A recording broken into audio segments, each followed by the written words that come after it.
Hi dear guys, how are you? Fine. I hope you will be fine. मैं प्रवीण स्वामी एक बार फिर से आपके प्रयास ऑनलाइन चैनल पे आपका हार्दिक स्वागत करता हूं। Today we shall more study about the paper analysis that was held 21 June. प्रत्येक क्वेश्चन है वो विद एनालिसिस अपन देखेंगे। पहला क्वेश्चन उसके ऊपर नजर डालिए साहब। पहला क्वेश्चन है in India English is taught as. तो देखिए इंग्लिश के संदर्भ में अपन क्या क्या बोल सकते हैं। इंग्लिश क्या है, what is English language. English language है क्या। इंग्लिश लैंग्वेज जो है उसके बारे में अपन जाने तो इंग्लिश को अपन बोल सकते हैं टारगेट लैंग्वेज।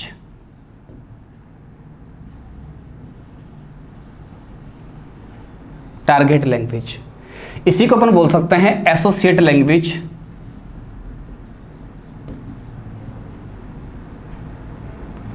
एसोसिएट लैंग्वेज कह सकते हैं, टारगेट लैंग्वेज बोल सकते हैं। वैसे अपन इंग्लिश के बारे में जाने तो इंग्लिश को अपन ऑफिशियल लैंग्वेज कह सकते हैं। Official language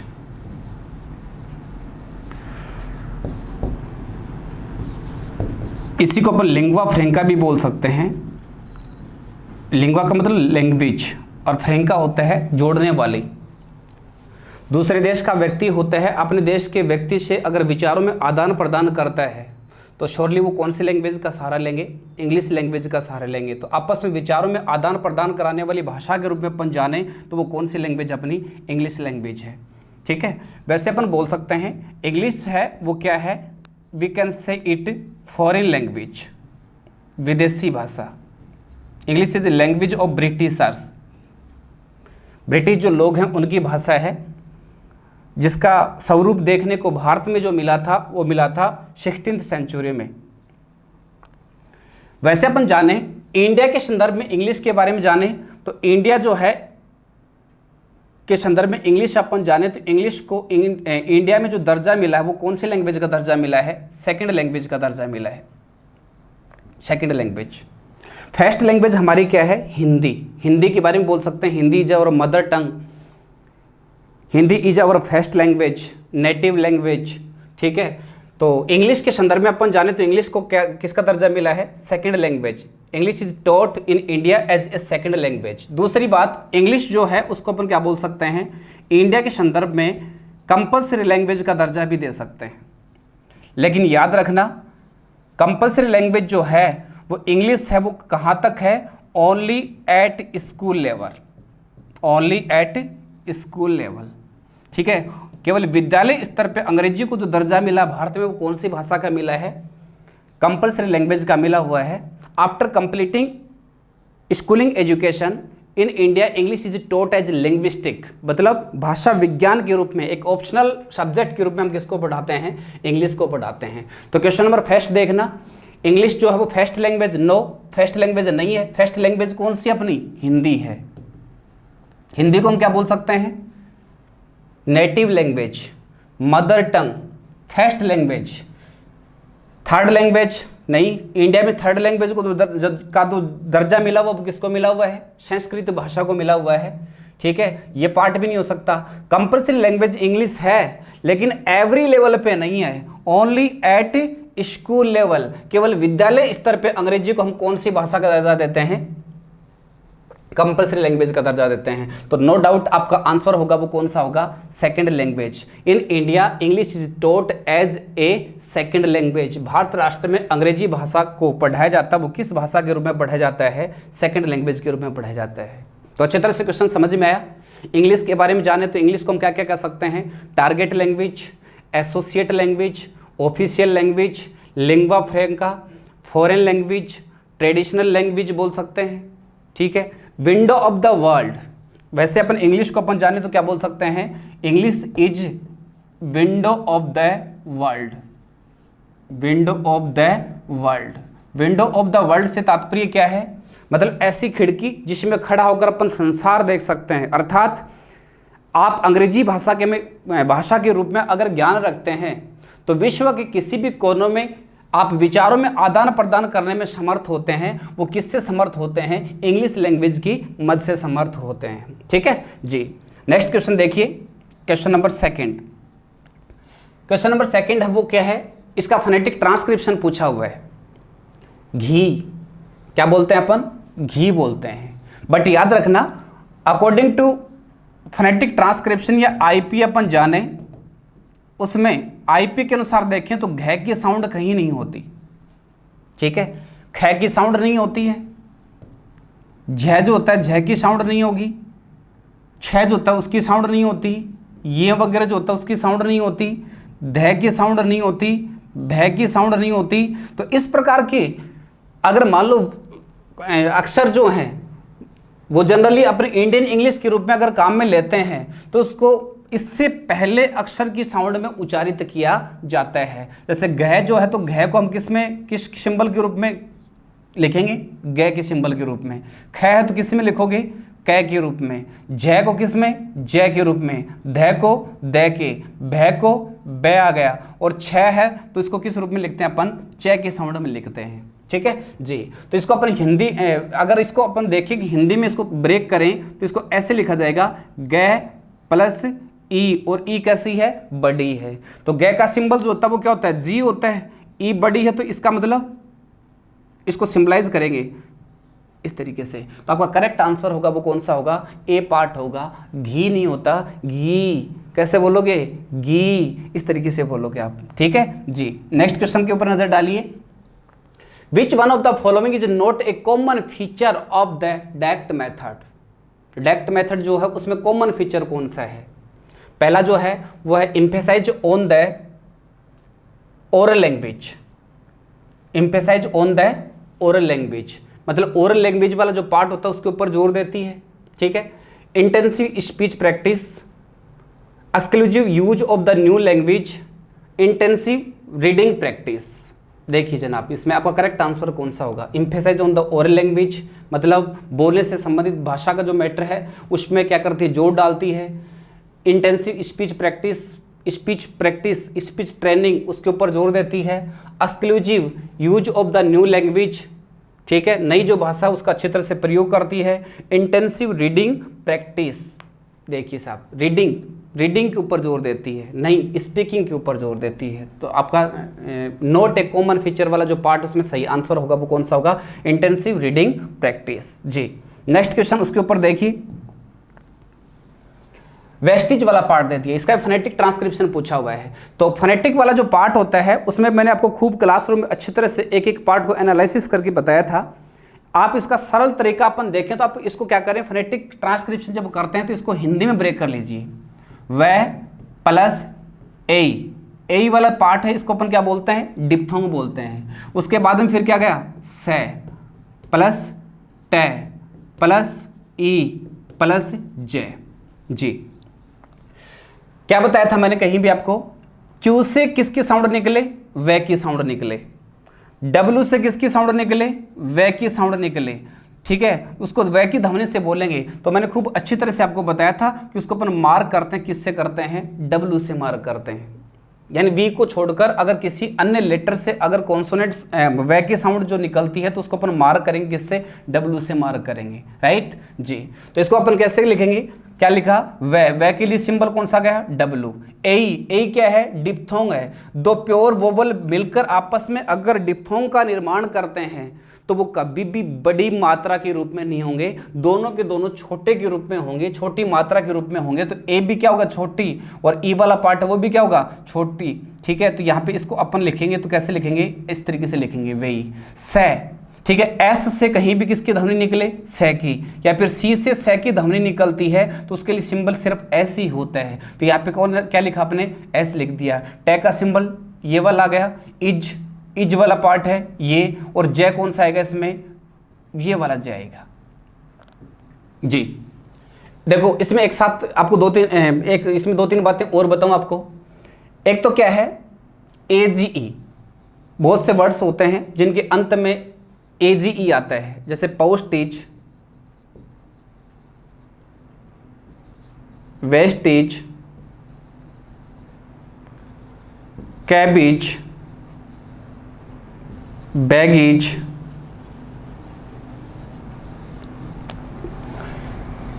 postage, wastage, cabbage, baggage, इनके एंड में देखिए आप एज ई। जनरली अपन देखें तो इसको अपन एज की साउंड में उच्चारित करते हैं। जैसे क्या बोलेंगे अपन इसको, पोस्टेज, वेस्टेज, कैबेज, बैगेज। वैसे अपन इसको बोलते हैं, क्या बोलते हैं, लगेज। जी, एज की साउंड में इनको उच्चारित करना गलत होता है। अगर कोई भी वर्ड है जो एंड होता किससे, एजी ई से, तो वो हमेशा इज की साउंड निकालेगा।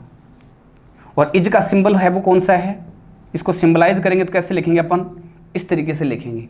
ठीक है। दूसरी बात बताऊं आपको मैं, अगर मान लीजिए कोई भी शब्द है जिसमें जे या फिर जी या फिर डीजे या फिर डीजी, इन लेटर से साउंड निकलती है, किसकी साउंड निकलती है, जय की साउंड निकलती है, तो उस जय को अपन मार्क करते हैं किससे, इस तरह से मार्क करेंगे। ठीक है, तो जान चुके ना। एक तो यहाँ पे एज की ज़्यादातर स्टूडेंट हैं वो मिस्टेक करेंगे, वो कहाँ, इस पार्ट में मिस्टेक करेंगे। ठीक है, यहाँ पे ए वाला जो पार्ट है इसके लिए इस तरीके से सिंबल दिया हुआ मिलेगा आपको, जहाँ पे स्टूडेंट कन्फ्यूज होगा। ठीक है, या फिर जय की जो साउंड होती है उसमें प्रॉब्लम क्रिएट करता है स्टूडेंट, या तो इसको इस तरीके से लिखेगा, ठीक है, या फिर इसको इस तरीके से लिखेगा।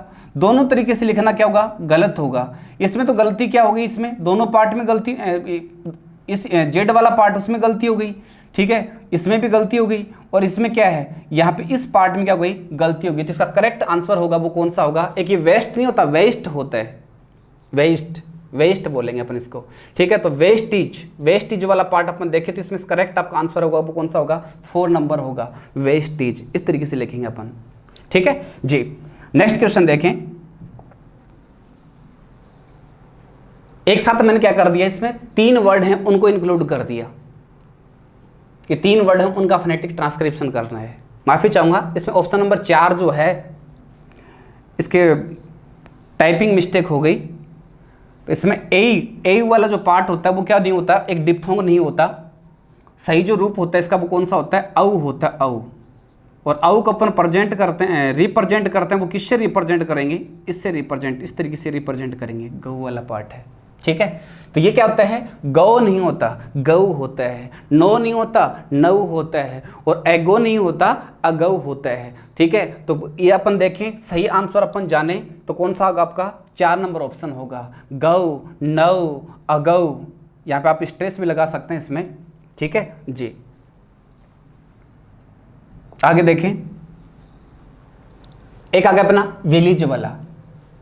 तो विलेज वाला पार्ट इसको आप हिंदी में लिखिए, इस तरीके से लिखेंगे, ब्रेक कर सकते हैं अपन इसको, वै प्लस ई प्लस लै प्लस ई प्लस जय। पूर्व में आपको बता चुका हूं, वी से अगर वै की ध्वनि निकलती है उसको अपन मार्क करते हैं, किससे मार्क करते हैं, वी से मार्क करेंगे। ई छोटी है, ले का सिंबल एल, ई फिर से छोटी, और फिर जय, जय कौन सा अपना, जी वाला। तो पूर्व मैंने बताया था ना, जे, जी, डीजे, डीजी, इनसे अगर जय की साउंड निकलती है तो उसको अपन रिप्रेजेंट करेंगे, इस सिंबल से रिप्रेजेंट करेंगे। ठीक है, तो फिर से वही बात आ गई अपनी, एजी वाला पार्ट आ गया। तो इसको विलेज नहीं बोलेंगे अपन, क्या बोलेंगे, विलेज बोलेंगे। ठीक है, तो करेक्ट आंसर कौन से ऑप्शन में आपका, 4 नंबर में है, यही आपका अप्रोप्राइट आंसर होगा। आगे देखें, the main teaching of the direct method is, direct method जो है उसमें शिक्षण का मुख्य बिंदु क्या है। तो एक दे रखा टेक्निक ऑफ गाइडेंस, बिल्कुल right. Constant use of look and say, all the above. और एक दे रखा है इसमें proceed from simple to complex and from concrete to abstract. Direct method जो होता है वो ग्रामर कम ट्रांसलेशन मेथड जो होती है उसकी विपरीत चलने वाली मेथड होती है। तो इसमें क्या है, ये आगे बढ़ती है और किस मैगजिम के आधार पे बढ़ती है। तो इसमें मैगजिम आपने पढ़े होंगे ना, क्लासरूम जो परफॉर्मेंस उसमें आपने देखा होगा। मैगजिम्स के रूप में मैंने बताया था, simple to complex, easy to difficult बोल सकते हैं, वैसे ही कॉन्क्रीट टू अब्स्ट्रैक्ट कह सकते हैं। वैसे अपन देखें अन्य शब्दों के रूप में मैंने बताया था, अन्य मैगजीम्स के रूप में मैंने बताया था एनालिसिस टू सिंथेसिस या सिंथेसिस टू एनालिसिस बोल सकते हैं, ठीक है। तो वही है। तो इसमें अपन देखें तो देखो, एक तो technique of guidance, constant use of look and say, all of the above. इसमें देखें अप्रोप्रिएट आंसर आपका कौन सा होगा, proceeding from simple to complex and from concrete to abstract, ठीक है। तो ज्यादातर अपन देखें पूरे ऑप्शन उनको एनालिसिस करके देखें तो इसका सही आंसर होगा वो कौन सा होगा, 7 नंबर होगा। नेक्स्ट क्वेश्चन देखिए, which is not true about grammar cum translation method. Grammar cum translation method है, उसमें कौन सा बिंदु सही नहीं है। Rules of grammar are taught, very good, बिल्कुल सही बात है। ग्रामर के नियम उसमें पढ़ाए जाते हैं, ठीक है। ग्रामर इज टॉट डिडक्टिवली, ठीक है, आप पढ़ चुके होंगे, ठीक है। ग्रामर कम ट्रांसलेशन मेथड जिसमें ग्रामर के नियम पढ़ाए जाते हैं। एक है much emphasise on mother tongue, कि जितने भी फॉरेन वर्ड्स होते हैं उनको क्या करते हैं, मदर टंग वाला जो पार्ट होता है उसमें क्या किया जाता है, एनालिसिस किया जाता है। The learner is the authority, मुख्य सर्वे सर्वा अगर अपन बिंदु देखें तो उसमें कौन है, लर्नर है, अधिगम करता। The students are passive learners in this, और ग्रामर कम ट्रांसलेशन मेथड जो है उसमें स्टूडेंट जो होता है वो क्या होता है, निष्क्रिय होता है, ठीक है जी। देखें तो ग्रामर कम ट्रांसलेशन मेथड के बारे में थोड़ा सा आपको बताऊं एनालिसिस के रूप में।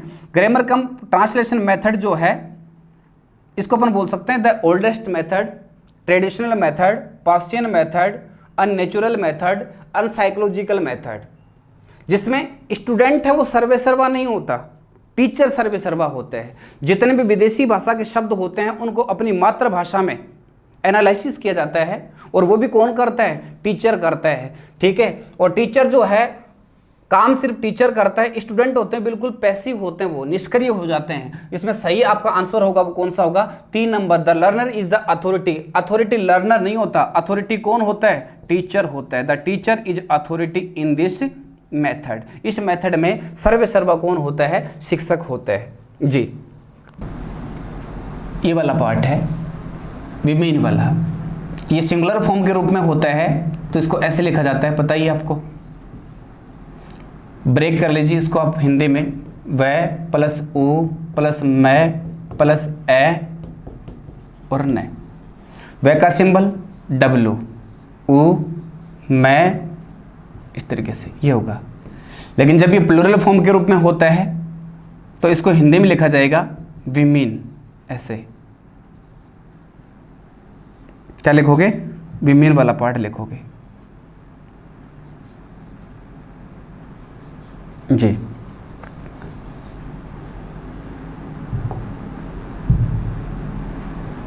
तो इसका सिंबल जान चुके हैं आप इस तरीके से। तो इसका करेक्ट आंसर जो होगा वो कौन सा होगा, आपका 3 नंबर होगा, ओके जी। नेक्स्ट देखो, direct method puts emphasise on, direct method जो है वो सर्वाधिक जोर देती है वो किसके ऊपर, मदर टंग नहीं, मदर टंग को हमेशा क्या करती है, इग्नोर करती है। डायरेक्ट मेथड हमेशा क्या बोलती है कि एक नेचुरल एनवायरनमेंट टीचर क्या करे, क्रिएट करे, जिससे बच्चा अंग्रेजी बोले, बिल्कुल धारा प्रभाविता के साथ बोले। रूल्स ऑफ ग्रामर, ग्रामर के नियम नहीं पढ़ा जाते, ग्रामर जो है उसके ऊपर लिटिल एम्फेसाइज करती है, कम जोर देती है।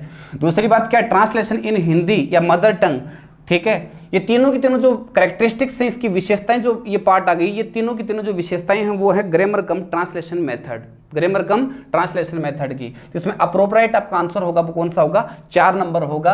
Direct method puts emphasise on direct use of English in meaningful situations, right जी। आगे देखो, direct method increases the students capacity, direct method जो है वो इंक्रीज करती है स्टूडेंट की कैपेसिटी, और किस रूप में इंक्रीज करती है वो देखना। डायरेक्ट मेथड जो है वो क्या करती है, बच्चों को सिखाती है कि बच्चा क्या करे, टू हियर, बच्चा सुने, बच्चा सुने, और कैसे सुने,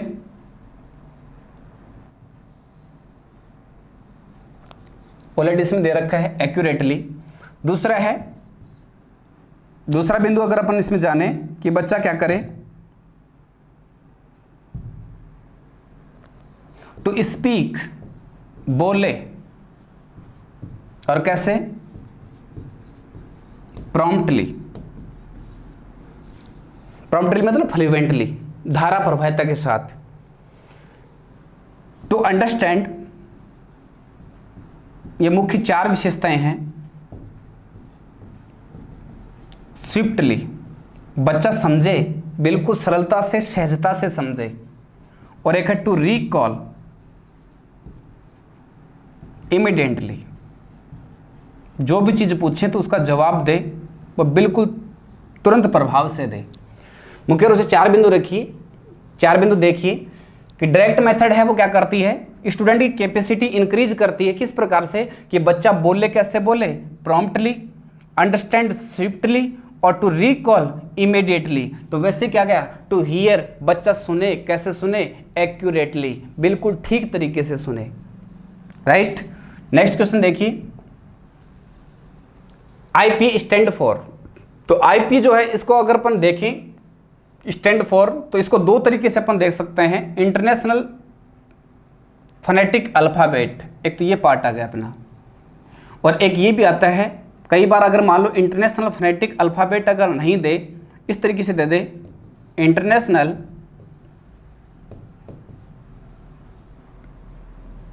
फोनेटिक एसोसिएशन,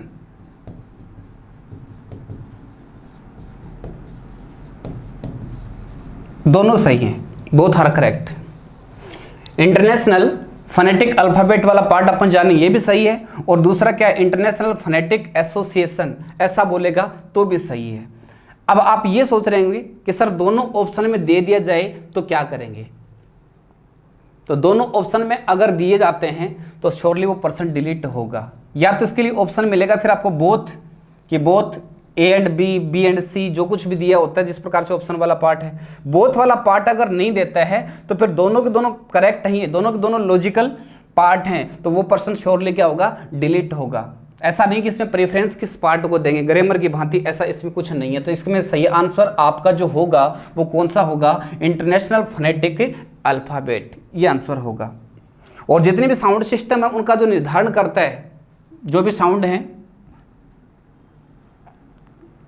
44 साउंड आपने पढ़ी हैं, इसको जो निर्धारित करता है वो कौन करता है, आईपीए करता है। और भारत हो या फिर विश्व का कोई भी राष्ट्र होता है, इसमें जो भी डिक्शनरी पब्लिश अगर होती हैं, जो भी डिक्शनरी जो हैं वो क्रिएट अगर होती हैं, तो वो हमेशा किसको ध्यान में रखकर क्रिएट की जाती हैं, आईपीए जो है उसको डिजाइन, उसको ध्यान में रखते हुए डिजाइन की जाती हैं। राइट जी। नेक्स्ट क्वेश्चन देखिए, how many diphthongs, how many diphthongs. एक छोटा सा चार्ट बता दो, इससे 2-4 क्वेश्चन आपके तैयार हो जाएंगे। स्पीच साउंड्स होते हैं उसको अगर अपन क्लासिफाइड करें फोनेटिक में, स्पीच साउंड्स, तो स्पीच साउंड्स वाला पार्ट है उसको अपन देखें तो इसकी टोटल संख्या जो है वो कितनी मानी जाती है, 44। और यहीं से क्वेश्चन पूछा था 8 2011 में, जिसको अपन 2 भागों में डिवाइड कर सकते हैं। एक जो पार्ट होता अपना जिसको अपन बोलते हैं कॉन्सोनेंट साउंड्स, कॉन्सोनेंट साउंड्स, और दूसरा जो पार्ट होता है जिसको अपन बोलते हैं वाउवल साउंड्स। एक ये वोवेल नहीं होता जी, क्या होता है, वाउवल, वा उ ए ले, इस तरीके से उच्चारित करेंगे, वाउवल साउंड्स, ये पार्ट आ गया जी। कॉन्सोनेंट साउंड्स होते हैं उसकी टोटल संख्या जो मानी जाती है वो कितनी मानी जाती है, 24। और वाउवल साउंड्स होती है उसकी टोटल संख्या मानी जाती है वो कितनी मानी जाती है, 20 मानी जाती है। ठीक है, जिसको अपन देखें कॉन्सोनेंट साउंड्स को अपन 2 भागों में फिर से क्या करते हैं, क्लासिफाइड करते हैं। एक तो क्या होता है, वॉइस्ड कॉन्सोनेंट साउंड्स होती हैं जिसकी टोटल संख्या 15 होती है, 15 होती है। और एक होता है वॉइसलेस कॉन्सोनेंट साउंड्स जिसकी टोटल संख्या कितनी होती है, 9 होती है। तो वैसे अपन देखें वोवेल साउंड्स के रूप में अपन जाने तो वोवेल साउंड्स को भी अपन 2 भागों में क्लासिफाइड करेंगे। एक जो पार्ट होता है जिसको अपन क्या बोलते हैं, डिप्थोंग्स कहेंगे।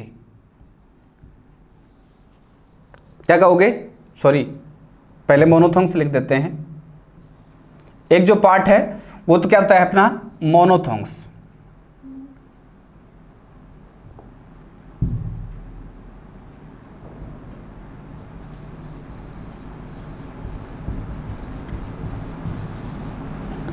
जिसको अपन प्योर वोवेल्स भी कह सकते हैं, जिसकी टोटल संख्या 12 होती है। और एक पार्ट होता है डिप्थोंग्स, और जिनकी संख्या क्या होती है 8 होती है। डिप्थोंग्स का जो निर्माण होता है वो कैसे होता है, प्योर वोवेल से होता है। दो प्योर वोवेल्स होते हैं वो आपस में जुड़ जाते हैं, तो दोनों जुड़कर जो निर्माण करते हैं वो किसका निर्माण करते हैं, डिप्थोंग का निर्माण करते हैं। तो क्वेश्चन यहां से पूछा है डिप्थोंग्स की टोटल संख्या कितनी होती है, तो ऑलरेडी आप जान चुके कितनी होती है, 8 होती है। तो वैसे मोनोथोंग्स की संख्या 12 है। वो टोटल वोवेल साउंड्स कितनी होती हैं, 20 होती हैं। और वैसे कॉन्सोनेंट साउंड 24 हो गए, ठीक है। तो टोटल लेटर जो होते हैं वो कितने होते हैं, 26। और लेटर से निकलने वाली साउंड अगर पूछ ली जाती हैं तो वो कितनी होती हैं, 44 होती हैं जी। नेक्स्ट क्वेश्चन देखिए, which one of the following does not represent nasal sounds. Phonetics में आपने देखा होगा इसको, कॉन्सोनेंट साउंड्स को अपन दो प्रकार से पढ़ सकते हैं, मैनर ऑफ आर्टिकुलेशन और एक आता प्लेस ऑफ आर्टिकुलेशन, जिसमें आपने देखा होगा अलग अलग साउंड होती हैं, प्लोजी वगैरह, एल्वोलर, पोस्ट एल्वोलर, ठीक है, अनेक प्रकार से आपने देखा होगा। तो इसका जो है नेजल साउंड, नासिका से निकलने वाली साउंड है वो कौन सी नहीं है, ठीक है। तो नासिका से निकलने वाली साउंड जो होती है वो कौन कौन सी होती हैं, एक तो मैं, एक आता न, और एक आता अपना अंग, इस तरीके से ये आ गया, ऐसे होते हैं, ठीक है। तो इसमें देखें तो कौन सा पार्ट अपना कै वाला पार्ट है, ये क्या है, भिन्न है, इसको अपन क्या नहीं बोल सकते, नेजल साउंड नहीं कह सकते। आगे देखो, the man advocate of the direct method watch. वैसे अपन जाके तो डायरेक्ट मेथड जो है उसका पर्टिकुलर एडवोकेटर न होकर प्रॉपर ये क्या है, अप्रूव की जाती है। और अप्रूव की जाती है वो किसके द्वारा, IPA के द्वारा क्या किया जाता है, इसको अप्रूव किया जाता है। बट फिर भी अगर इसमें जाने कि इसका एडवोकेटर जो था वो कौन था, तो इसका एडवोकेटर था वो डॉक्टर माइकल वेस्ट था, डॉक्टर माइकल वेस्ट। एक आता है हमारे पास मेडिंगर। मेडिंगर वाला जो पार्ट, पहला ऑप्शन इसको अपन देखें तो मेडिंगर वाला जो पार्ट है वो था इसका एक्सपोनेंट के रूप में अपन देखें तो GT method, grammar cum translation method, उसका एडवोकेटर था। CJ डॉडसन जो था वो किसका था, बाइलिंगुअल मेथड।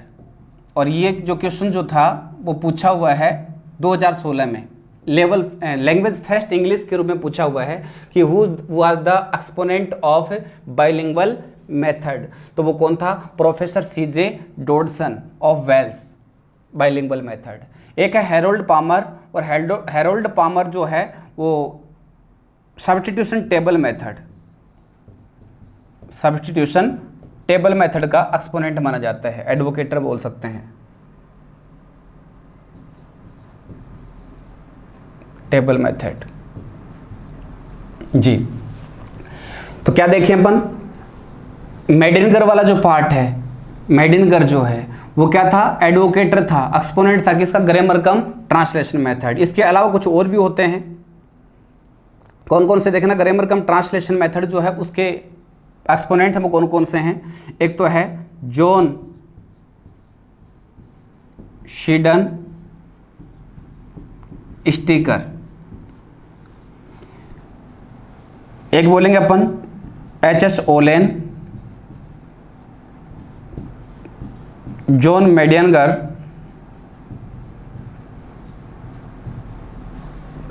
और चौथा जो है वो है कार्ल प्लोच। ये चारों एक्सपोनेंट्स हैं, और वो किसके एक्सपोनेंट्स हैं, ग्रामर कम ट्रांसलेशन मेथड के, ग्रामर कम ट्रांसलेशन मेथड के।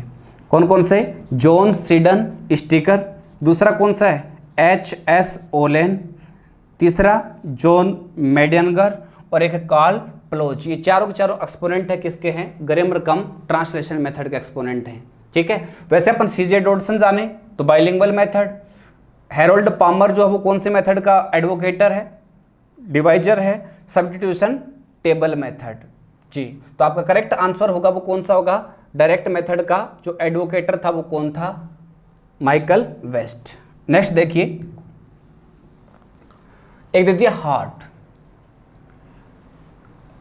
जिसको जनरली अपन हिंदी में R की साउंड से उच्चारित करते हैं, इंग्लिश में इसको रिप्रेजेंट करते हैं सिंबल के माध्यम से इस तरीके से। और R की साउंड में अगर उच्चारित जिसको किया जाता है तो उसको सिंबल के रूप में रिप्रेजेंट करते हैं इस तरीके से, यह। तो इसको अपन क्या करेंगे, हार्ट वाला पार्ट इसको ब्रेक करें अपन, तो है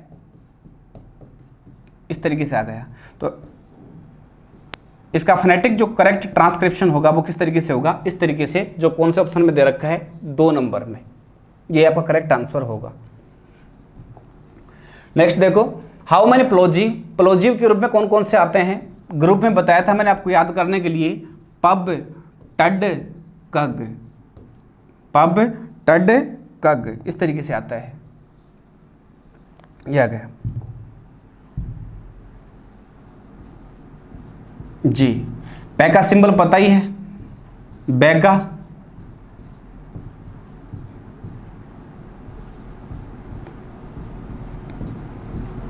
ये 6 जो पार्ट है अपने, इसको हम क्या मानते हैं, प्लोजीव्स मानते हैं। सेम इसी प्रकार से क्वेश्चन सिर्फ पात्रता परीक्षा के रूप में अपन जाने तो 2016 में पूछा हुआ है, लैंग्वेज सेकंड इंग्लिश के रूप में 2016 में, बाकी आर्टेड 2011, आर्टेड 2012, रीट 2018, इन किसी भर्ती में इससे रिगार्डिंग कोई क्वेश्चन नहीं पूछा हुआ। रीट 2016 में क्वेश्चन पूछा था, how many total number of fricatives, fricatives की टोटल संख्या कितनी होती हैं, यहां से क्वेश्चन पूछा था। और फ्रीकेटिव्स की टोटल संख्या कितनी होती हैं, 9 होती हैं। कौन कौन से, फव, थद, सज, सज, है, फै, वै, थे, दै, शै, जै, सै, जै, है। टोटल संख्या कितनी हो गई, 9। और ये क्वेश्चन पूछा था, कब पूछा था, रीट 2016 में पूछा हुआ है, रीट 2016 में पूछा हुआ है। टोटल संख्या पूछी थी। तो हाउ मेनी प्लोजीव साउंड्स अपन देखें तो प्लोजीव की टोटल संख्या कितनी हो गई, 6 हो गई, 6 होती हैं। पै, बै, टे, डे, डे वाला नहीं लिख पाए यहाँ पे, समझ जाओ आप, ठीक है, कै, गए, इस प्रकार से इसकी टोटल संख्या जो हो गई वो कितनी हो गई अपनी, 6 हो गई जी। नेक्स्ट क्वेश्चन देखिए, which one of the following is true about grammar cum translation method. इसमें एक टाइपिंग मिस्टेक हो गई, इज ट्रू के बीच में आपको क्या लगाना है, नोट लगाना है। ग्रामर कम ट्रांसलेशन मेथड जो है उसके संदर्भ में अपन जाने तो सत्य कथन कौन सा नहीं है, कौन सा कथन असत्य है, ये पूछना चाह रहा है। It enhances the students vocabulary, vocabulary मतलब ये स्टूडेंट का जो शब्दकोश भंडार होता है, शब्द जो होते हैं उनको अक्सर क्या करते हैं, बढ़ाती है। It develops the comprehensive ability in the learners. देखो कहीं भी अगर मान लो स्टूडेंट की वोके पावर अगर इंक्रीज होती है तो फिर नो डाउट बच्चे की कॉम्प्रिहेंसिव एबिलिटी होती है उसमें श्योरली एंड सर्टेनली बढ़ोतरी होती है, क्योंकि बच्चा समझता कब है, जब उसके पास वोकेब होगी, वर्ड होंगे, वर्ड का मीनिंग होगा, ठीक है, तभी तो वो क्या करेगा, समझ पाएगा। तो स्टूडेंट की कॉम्प्रिहेंसिव एबिलिटी उसको क्या करता है, ये इंक्रीज करता है। It is suitable for rural area. तो ग्रामर कम ट्रांसलेशन मेथड जो है वो देखें तो उसमें जितने भी फॉरेन वर्ड्स होते हैं उनको मातृभाषा में पढ़ाया जाता है, मातृभाषा के रूप में एक्सप्लेन किया जाता है, ट्रांसलेट की जाती है। तो इजीली अपने ग्रामीण वातावरण के जो बच्चे होते हैं, ठीक है, जिनका इंग्लिश की वोकेब देखें या इंग्लिश की एबिलिटी देखें वो प्रॉपर वे में विकसित नहीं हो पाती, तो वो इजी वे में इस मेथड के आधार पे सीख सकते हैं। इट टीचेज करेक्ट प्रोनाउंसिएशन, सही जो उच्चारण है वो सिखाने काम करती है। वो कौन सी मेथड करती है, डायरेक्ट मेथड करती है। तो इसका मतलब ग्रामर कम ट्रांसलेशन मेथड जो उसके संदर्भ में सही बिंदु कौन सा नहीं, वो अपना 4 नंबर, ये आपका आंसर होगा जी। आगे देखिए, the main aim of the direct method is, direct method जो है उसका मुख्य उद्देश्य क्या है। पहला, to stabilize bond between thought and expression language, to use correct phonetics, to help student to read and write correct English language. ठीक है, तो डायरेक्ट मेथड जो है वो क्या करती है, डायरेक्ट बॉन्ड बनाती है, डायरेक्ट बॉन्ड। और वो किस किस के बीच में डायरेक्ट बॉन्ड बनाती है, वर्ड एंड आइडिया, या फिर क्या बोल सकते हैं, एक्सपीरियंस एंड एक्सप्रेशन।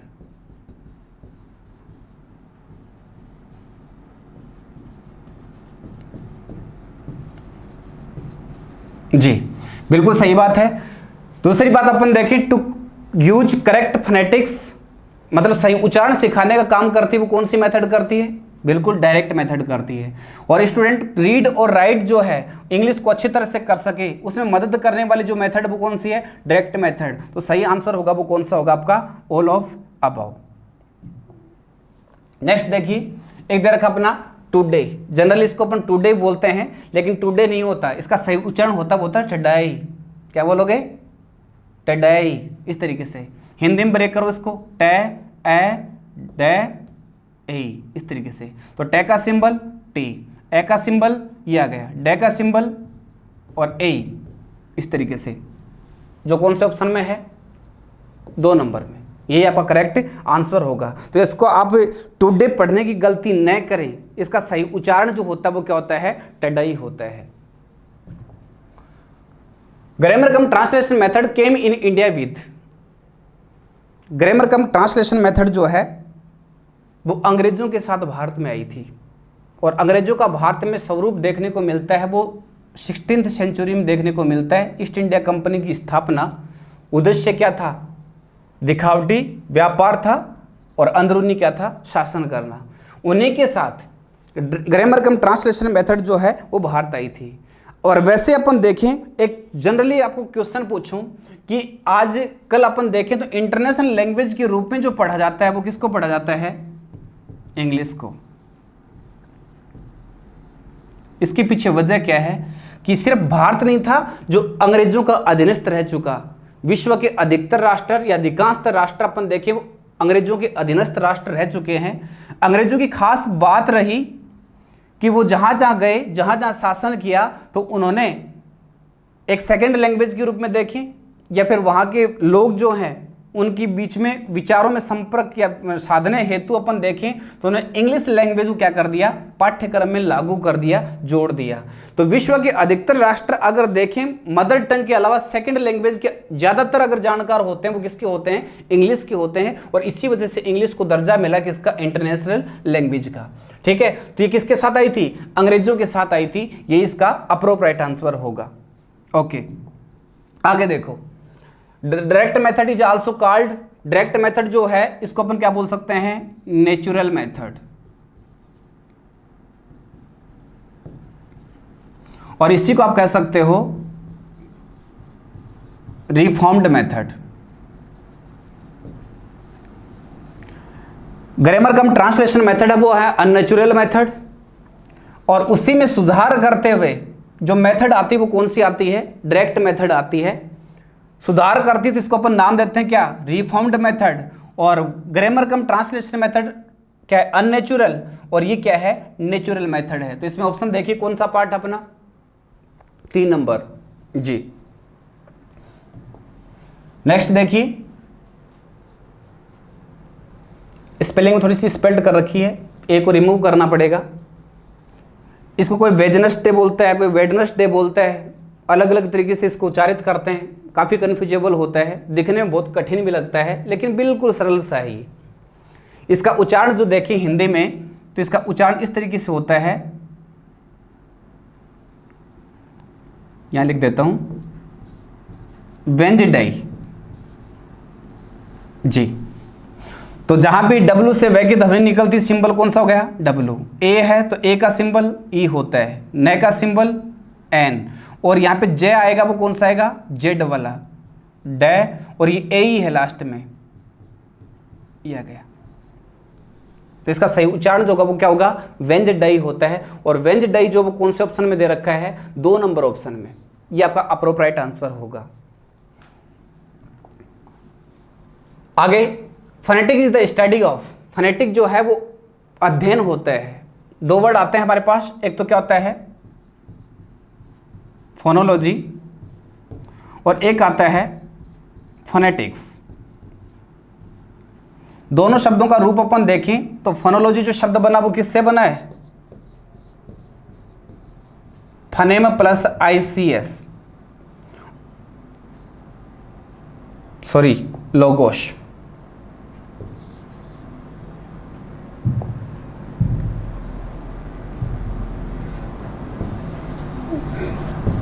और ये जो बना वो किससे बना है, फनेम प्लस ICS। किसी भी वर्ड के अंत में जो लजी वर्ड जुड़ा होता है अपना, ठीक है, या फिर ICS जुड़ा होता है, तो इन दोनों का जो मीनिंग होगा वो क्या होगा, स्टडी या साइंस, स्टडी या साइंस कहें आप। ठीक है, अनेक आपने देखा होगा रूट वर्ड के रूप में अनेक प्रकार के वर्ड आते हैं। ठीक है, जिसमें लजी लगा होता है, फिर ICS लगा होता है, जैसे मैथमेटिक्स आता है, फिजिक्स आता है। ठीक है, अनेक वर्ड आते हैं। तो फोनेटिक्स और फोनोलॉजी दोनों में क्या होता है कि कोई भी साउंड होती है उसका जो अध्ययन होता है वो तो क्या होता है, फोनोलॉजी होता है। और फोनेटिक्स होता है वो क्या होता है कि मानव द्वारा निर्मित ध्वनियाँ या फिर मानव के लिए उपयोगी जो ध्वनियाँ या फिर वे ध्वनियाँ जो अक्सर क्या करता है, काम में लेता है। कौन लेता है, ह्यूमन बींग्स, मानव प्राणी काम में लेता है, उसको अपन क्या बोलते हैं, फोनेटिक्स बोलते हैं। तो इसका अप्रोप्रिएट आंसर क्या होगा, sounds made by human beings, यही आपका सही आंसर होगा जी। नेक्स्ट देखिए, एक आता मैसेज, क्या बताया था, पूर्व में बताया था ना, AGE अगर किसी वर्ड के अंत में आता है तो उसको अपन किससे उच्चारित करते हैं, इज के रूप में। ठीक है, और इज में जय जो आएगा वो कौन सा आएगा, जिसको अपन मार्क करेंगे, डी के साथ क्या लगाते हैं अपन, 3 लगाते हैं, इससे मार्क करेंगे। तो इसको आप हिंदी में लिख के देखिए, बिल्कुल सरल हो जाएगा। हिंदी में इसको इस तरीके से लिखते हैं, मैसेज, मैं का सिंबल, ए, से, ई और जय। बिल्कुल जल्दबाजी न करें, ठीक है, आपके पास काफ़ी टाइम रहेगा। सरल तरीका इसका यही होता है, आपका इसका उच्चारण जो है आपकी दृष्टि से क्या होगा उसको आप हिंदी में लिख लो। वैसे भी इसमें अपन देखें तो इसकी मात्राएं वो भी तोड़ के देख सकते हैं अपन, मैं प्लस ए प्लस से प्लस ई प्लस जय, इस तरीके से मात्रा तोड़ोगे बिल्कुल और भी सरलतम रूप हो जाएगा इसका। तो इसका सही उच्चारण क्या होता है, मैसेज होता है, जो कौन से ऑप्शन में, आपके 2 नंबर में। क्या बताया था कि ईज, AGE से अगर इज की साउंड निकलती है तो इस तरीके से इज होगा, ई बड़ी नहीं आएगी। जैसे देखें अपन तो कौन सा पार्ट अपना 4 नंबर ऑप्शन, उसमें ई बड़ी करके आपको क्या कर रखा है, कंफ्यूज कर रखा है। तो आपको इस कंफ्यूजन से फुल्ली बचना है। तो आपका सही आंसर जो होगा वो कौन सा होगा, 2 नंबर होगा जी। डियर एस्पिरेंट, आगे बढ़िए। Direct method of teaching English lays more emphasize on speech training, correct writing, correct and speedy reading. तो सिंपल सी बात है, बोलने के ऊपर सर्वाधिक जोर देने वाली मेथड वो कौन सी है, डायरेक्ट मेथड है।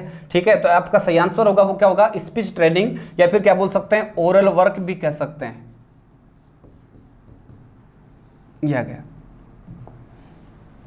How many total number of monophthongs, पूर्व में एक चार्ट बताया था, मोनोथोंग्स की टोटल संख्या 12 होती है। 20 जो होते हैं वो टोटल वोवेल साउंड्स होती हैं। 8 जो होते हैं वो क्या होते हैं, डिप्थोंग्स होते हैं। और 24 क्या होते हैं, कॉन्सोनेंट साउंड्स होती हैं। इनमें से एक क्वेश्चन जो है ना, ठीक है, पूरा जो मैंने आपको चार्ट बताया था, रिट की एग्जाम में श्योरली एंड सर्टेनली एक क्वेश्चन पक्का आएगा, नो डाउट। क्योंकि फोनेटिक वाला जो पार्ट है वो आपकी पूरी 1 यूनिट कवर करता है। पिछली भर्ती को छोड़कर शेष अन्य भर्तियों में प्रत्येक एग्जाम जो होती है उसमें प्रत्येक में 5 क्वेश्चन पूछे जाते हैं। वो किसके संदर्भ में पूछे जाते हैं, फोनेटिक्स के संदर्भ में पूछे जाते हैं। Grammar cum translation method is also known by, तो ग्रामर कम ट्रांसलेशन मेथड को हम क्या क्या बोल सकते हैं, क्लासिकल मेथड, बिल्कुल राइट बात। ठीक है, इसी को अपन अननेचुरल मेथड, बिल्कुल राइट, और ट्रेडिशनल मेथड ये भी कह सकते हैं। इसके अलावा आप और कुछ भी कह सकते हैं इसके बारे में, पर्शियन मेथड ऐसा भी कह सकते हो। इसी को अपन क्या बोल सकते हैं, ओल्डेस्ट मेथड। ओल्ड मेथड के रूप में अपन जाने तो 2 मेथड हैं, दोनों के दोनों मेथड हैं जिनको ओल्ड मेथड का दर्जा दिया गया है। एक तो कौन सी, ग्रामर कम ट्रांसलेशन मेथड, और दूसरी मेथड कौन सी, अपनी डायरेक्ट मेथड। दोनों के दोनों जो मेथड हैं वो क्या है, ओल्ड मेथड हैं। लेकिन अगर ओल्डेस्ट पूछ ले, इनमें से भी क्या है, सबसे पुरानी जो मेथड है वो कौन सी है, ग्रामर कम ट्रांसलेशन मेथड। तो ओल्डेस्ट मेथड के रूप में अपन देखें तो वो कौन सी है, ग्रामर कम ट्रांसलेशन मेथड। इसी को अपन क्या बोल सकते हैं, अनसाइकोलॉजिकल मेथड भी कह सकते हैं। अनसाइकोलॉजिकल मेथड भी कह सकते हो। ठीक है, क्या क्या कहेंगे, classical method, unnatural method, traditional method, Persian method, oldest method, या फिर क्या बोलोगे, अनसाइकोलॉजिकल मेथड। ऐसा दर्जा मिला वो किसको मिला है, ग्रामर कम ट्रांसलेशन मेथड को दर्जा मिला हुआ है। ग्रामर कम ट्रांसलेशन मेथड जो है, it has no psychological base, इसका कोई दार्शनिक या मनोवैज्ञानिक आधार नहीं माना जाता। लेकिन ग्रामर कम ट्रांसलेशन मेथड जो है उसके 2 फिलोसफिकल बेसिस जरूर माने जाते हैं।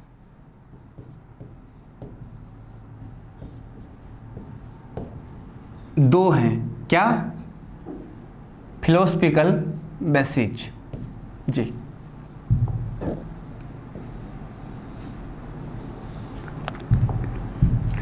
पहला, इस मेथड के रूप में क्या पढ़ाई जाती है? ग्रामर पढ़ाई जाती है, और ग्रामर को हम बोलते हैं soul of language. Rules of grammar are taught in this method and grammar is the soul of language.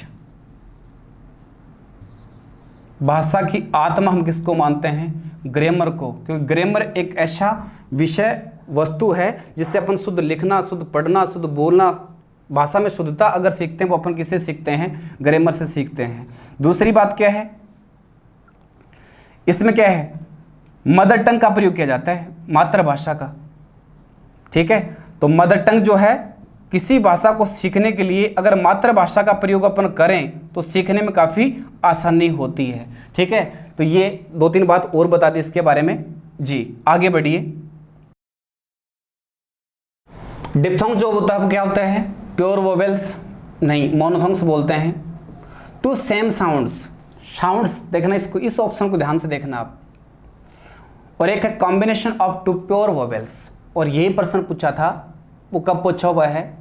7 February 2016 REET level 2 में पूछा हुआ है। तो इसका अप्रोप्रिएट आंसर होगा, वो क्या होगा? A combination of two pure vowels. दो प्योर वोवेल्स होते हैं, उनका कॉम्बिनेशन होता है, वो क्या होता है? डिप्थोंग्स होता है। नेक्स्ट क्वेश्चन है घोस्ट। जनरली इसको घोस्ट बोलते हैं अपन, लेकिन ये घोस्ट नहीं होता। इसका सही उच्चारण जो होता है वो ऐसे होता है, ग उ, इस तरीके से। तो आप इसका ट्रांसक्रिप्शन कर सकते हो, ग ए उ, इस तरीके से। कोशिश की है कि प्रत्येक क्वेश्चन के साथ साथ उस क्वेश्चन के आजू बाजू की जो भी विषय वस्तु है वो आपके तैयार हो जाए। इस तरीके से मैंने प्रत्येक क्वेश्चन का एनालिसिस किया है। अभी थोड़ी देर बाद में सब्जेक्ट वर्ब एग्रीमेंट वाला जो पार्ट है उसका नेक्स्ट वीडियो है, वो भी अपलोड होगा। आपका प्रेम स्नेह यूं ही बना रहे और अपनी पढ़ाई उसको रेगुलर रखें। सभी एस्पिरेंट्स को बेस्ट ऑफ लक। जय हिंद, जय भारत।